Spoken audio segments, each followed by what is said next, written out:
人工智能越来越多地出现在我们的工作生活中，未来人工智能会不会反客为主？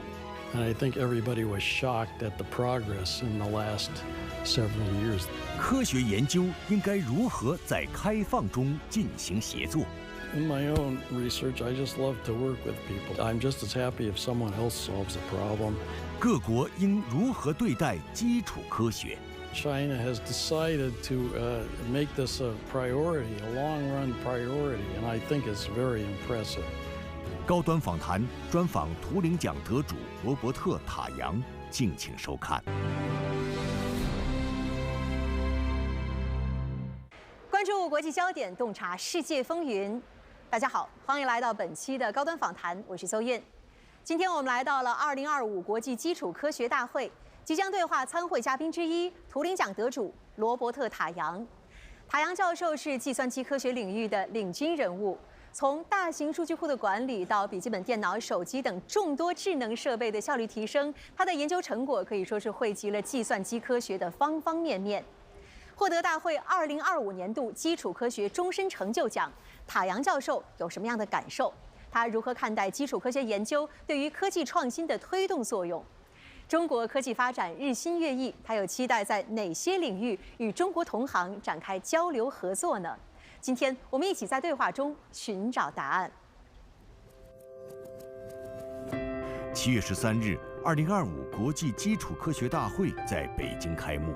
罗伯特·塔扬获得基础科学终身成就奖，颁奖词将他称为计算机科学领域的远见者，用无与伦比形容他的学术成就，并写道：他的工作塑造了现代计算，并激励了几代研究者。 塔扬38岁就成为最年轻的图灵奖得主之一，学术成果众多，获奖无数。在基础科学大会的领奖台上，塔扬从上衣口袋里掏出折好的几页纸，缓缓展开手写的获奖致辞。这一幕成为他半个世纪的学术生涯中珍贵而特殊的一刻。Most importantly, to my family who gave life meaning. Thanks to my father and mother, George and Helen Tarjan, who are no longer with us, they gave me unconditional love and provided a nurturing and stimulating environment in which to grow up. Without them, of course, I wouldn't be here. My father taught me a couple of valuable lessons. One is, what is in your head, no one can take away. And if you have a good mind, you have a responsibility to use it in service to everyone. Professor Tarjan, thank you so much for joining us on Leaders Talk. And first thing first, congratulations to you for winning the 2025 Basic Science Lifetime Award of ICBS.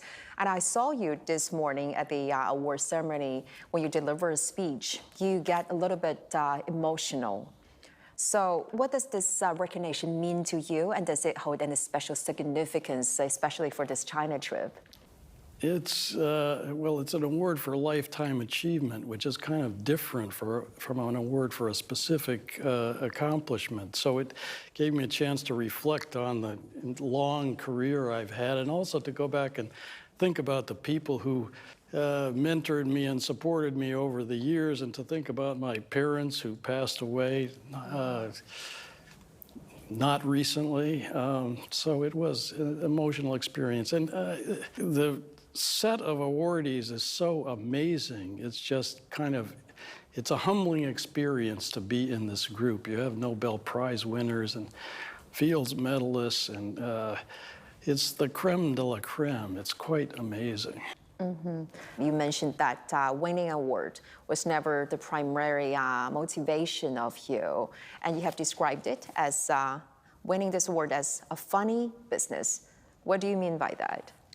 There are many more great scientists than there are awards. So the process of being picked for an award, there's a certain randomness to it, yes? So I see an award like this one. This is recognition for me, but also for all my collaborators, and more so for my field. I think it's important that we step off our high horse and try to be a little bit humble about these things.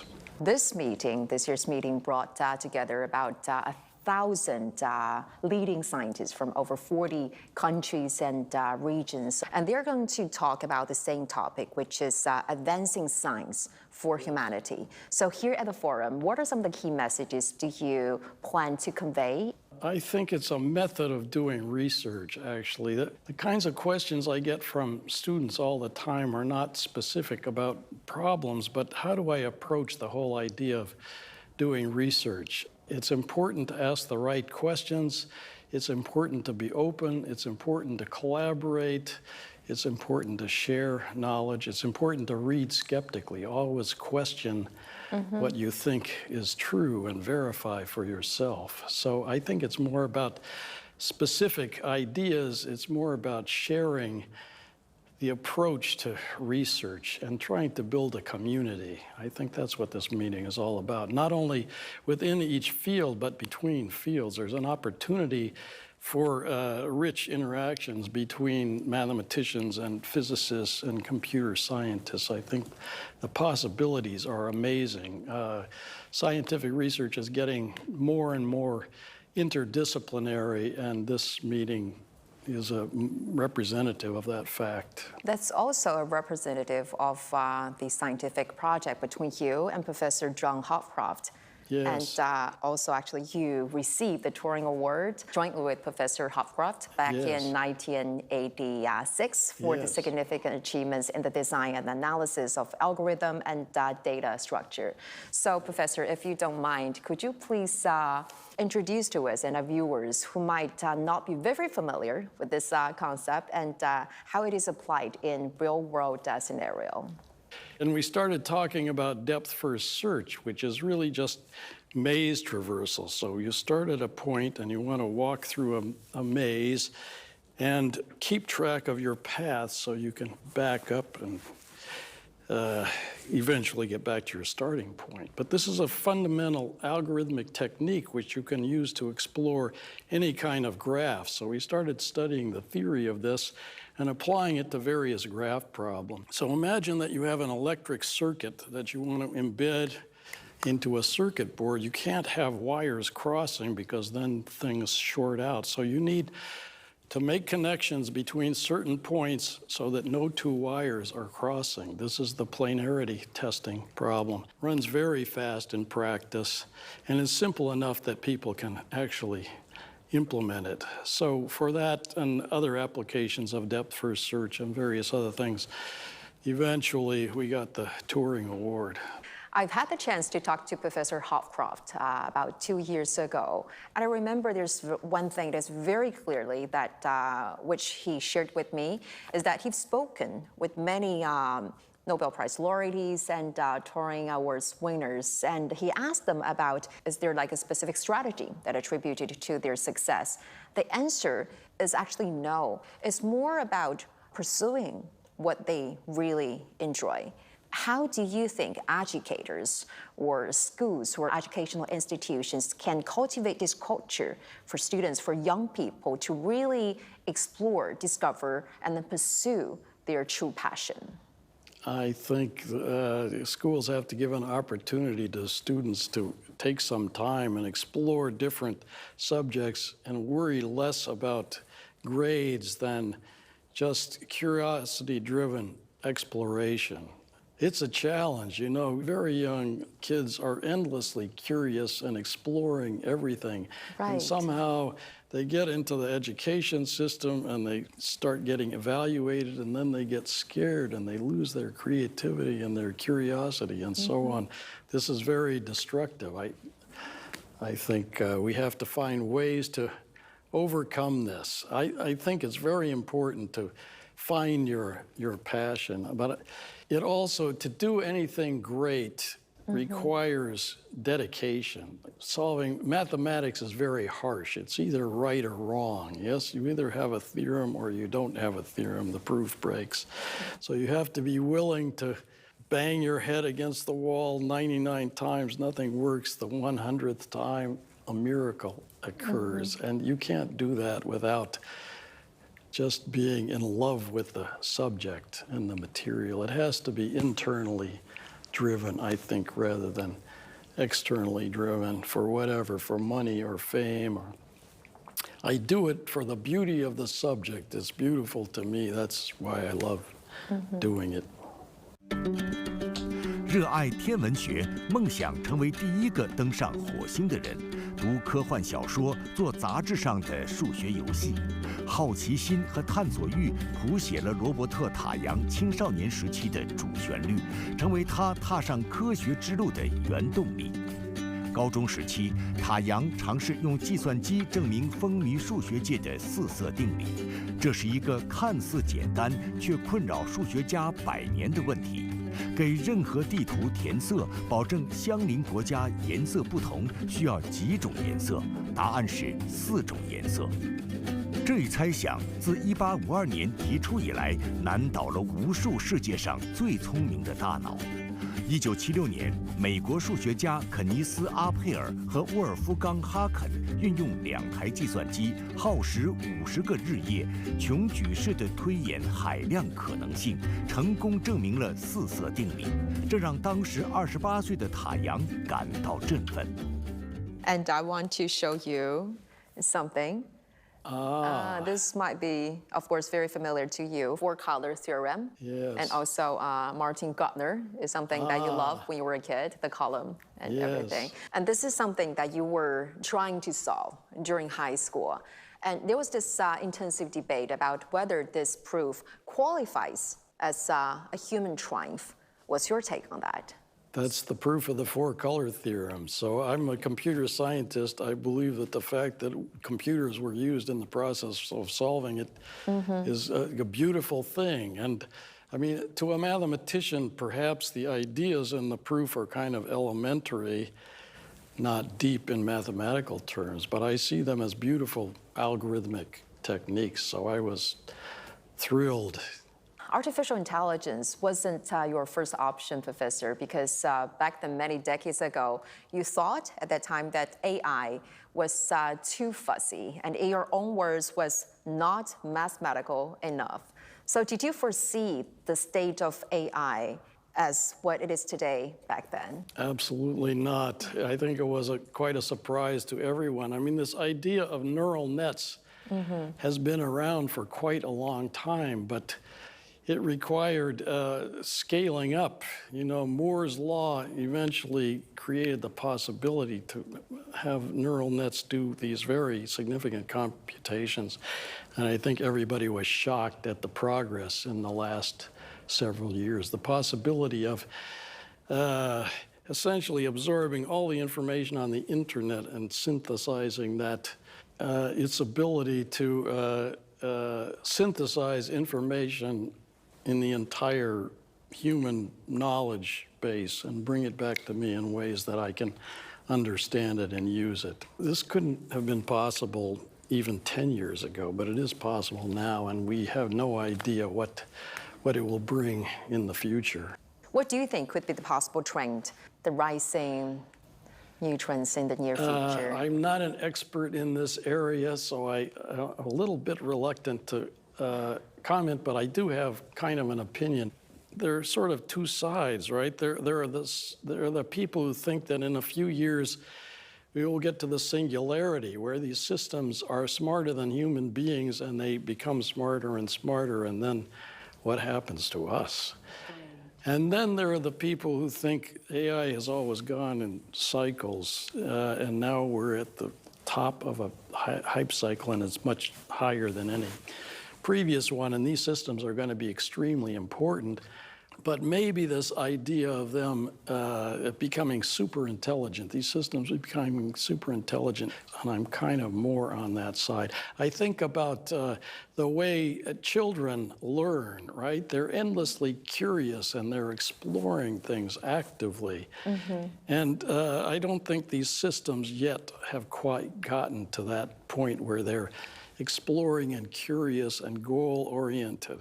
I also think there's a big challenge in terms of the ethics and emotions and so on. And China has experienced explosive surge in AI development, especially in recent years with the emergence of startups like DeepSeek. So how would you evaluate the role of China in this global AI landscape?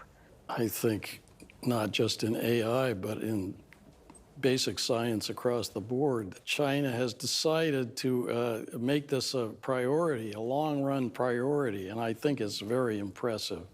Actually, the progress so far is incredible, and I look forward to seeing much more in the future.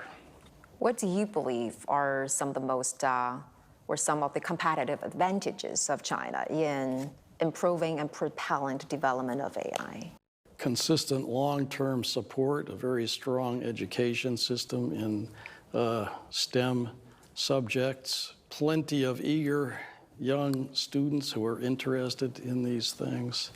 What do you think are the most distinctive features and characteristics of Chinese students? I think they're incredibly well trained, so they come extremely well prepared. And what they need to learn is how to use that preparation to explore, to be curious, to come up with original ideas. And I think I'm just getting more and more impressed, actually, with the quality of Chinese students coming to the U.S. and ones that I have met other places. 聚焦基础科学，引领人类未来。这是国际基础科学大会自2023年开办以来不变的主题。在基础科学界，这是一场众星云集的盛会。菲尔兹奖、诺贝尔奖、图灵奖等国际大奖得主，飞升中外的学术泰斗，崭露头角的科学新秀，满怀憧憬与期待的年轻学子汇聚一堂，碰撞着思想的火花，探寻无尽的科学世界。在这里，引领人类未来的主题词不是代表许愿与期待的将来时，而是实实在在发生的现在进行时。Our Chinese President Xi has outlined a comprehensive vision about building China into a strong nation in science and technology by 2035. And in this, he also emphasized the need for a stronger sense of urgency and greater strides in innovation to seize the commanding heights in sci-tech computation and future development. How do you interpret the significance of this vision? It's incredibly significant. I just hope in the process, basic science plays an important long-term role, and that has to be part of this whole endeavor. And I think that it is, actually, as represented by the support for this conference and for the organizations in Beijing that do basic science research. And how do you understand the significance of this international gathering? We're trying to improve the state of everyone on the planet. We have incredible planetary threats these days. If we're going to solve these problems, we have to solve them together. And speaking personally, I mean, in my own research, I just love to work with people. I'm just as happy if someone else solves a problem, because then I get to understand it as if I solved the problem myself. That's maybe a naive point of view, but... It's not, it's definitely not. Yes, maybe that's the nature of everything. We need cooperation, international cooperation as well. I think cooperation is very important. And let's talk about something maybe is your favorite, algorithms. Targent algorithm, which you developed, actually revolutionized social network analysis and web search. So what were your initial goals when establishing such algorithm? Understanding the mathematics of it, actually. I was always fascinated by puzzles as a kid, and yes. These are just amazing puzzles, but it turns out that you can actually use solutions to these things to run algorithms on computers and solve real-world problems. And you have characterized good algorithm as simple, fast, beautiful, and analyzable. Well, maybe it's a little bit easier to understand fast, simple, etc. But what do you mean by beautiful algorithm? What are some of the factors that you believe are aesthetically appealing to you in terms of those data structures? Now, that's a hard question. Art is in the eye of the beholder, right? I think That's right. the essence of a good algorithm is you're trying to solve a problem, so there's certain aspects of the data that you have to do computation on. If you can find an algorithm that looks at exactly the right part of the data and does exactly the right computation, no more, no less, that's an elegant algorithm, especially if it uses some deep ideas. And you have encountered many stimulating teachers along the way. For instance, Mr. Wall, you also mentioned him this morning. Yes. It was your 8th grade math teacher who sparked your great and serious interest in math.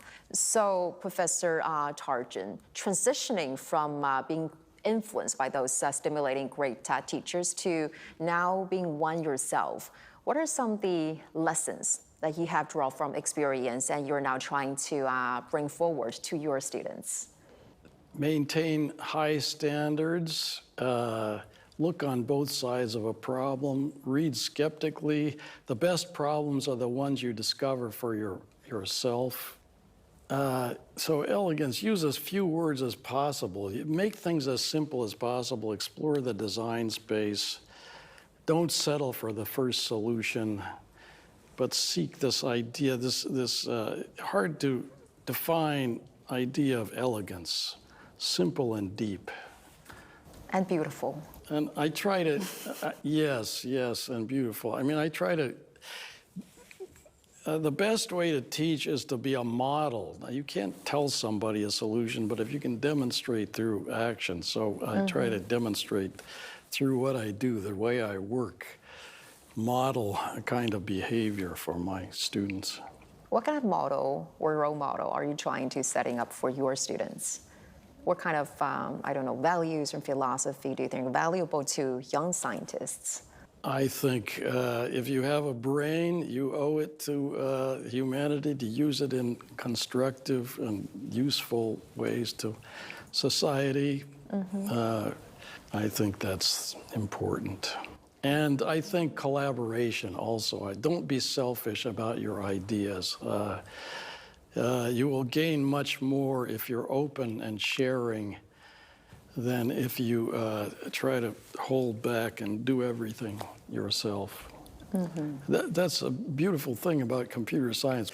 I find it much more pleasant to collaborate with people, to work on problems together. The human process is pleasant as well as solving the problem.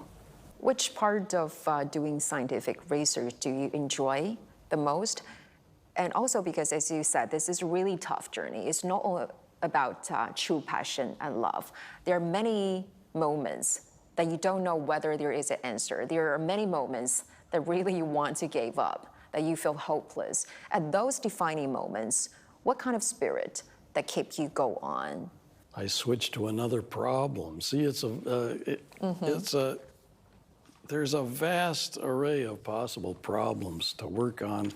If you can't solve one problem, maybe you can solve another problem. So if you have a few of them to trade off against each other, that's one thing. Another thing is you get stuck. You leave the problem for weeks or months or sometimes years. Come back to it later. Maybe now you have a new insight. So the brain works in funny ways. You know, the process is as much unconscious as it is conscious, which makes it interesting. When you were a child, when your mom took you to library, you have this great interest in reading science fiction novels. Yes. So how has those early exposure to science fiction books shaped your understanding of scientific research and advancement? It interested me in science. It drove me to try to understand what we can accomplish with our minds. I mean, I wanted to be the first person on the Mars. This is still possible, but maybe not it's anymore. Still possible. I am not, I lost this ambition some time ago, but somehow I discovered mathematics and fell in love with the subject. It's, right. You know, it has the advantage that a statement is either a theorem or it's not a theorem. Everything is black and white, cut and dried, and it's incredibly complicated. So it appeals to my sense of puzzles and to my desire to see things resolved ultimately. Do you still read science fiction now, or have you ever read any Chinese science fiction books, like The Three-Bodied Problem? I don't know. Yes, I have read The Three-Bodied Problem. Really? Actually, all 3 volumes, fascinating. I do like it. I enjoyed it very much. It extrapolates way beyond, I think, how we understand the universe, but it's a wonderful book, I thought. Yes. It gives you a different perspective. Yes, yes. It takes you out of yourself, out of this world, and puts you into some other place. Professor Tarjan, it was a great pleasure talking to you, and thank you for sharing those very insightful views. Greatly appreciated. You're very well informed, if I may say so. Thank you very much for the opportunity.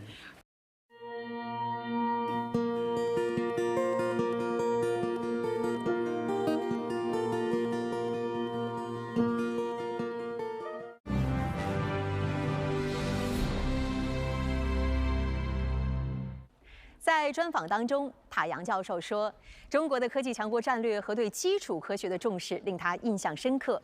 用头脑造福社会，不吝分享，保持开放，乐于合作，是他最希望传承的科学精神。他表示，在科学世界，人与人的合作、学科之间的合作以及国与国的合作尤为珍贵。感谢您收看本期的高端访谈，我是邹韵，我们下期再会。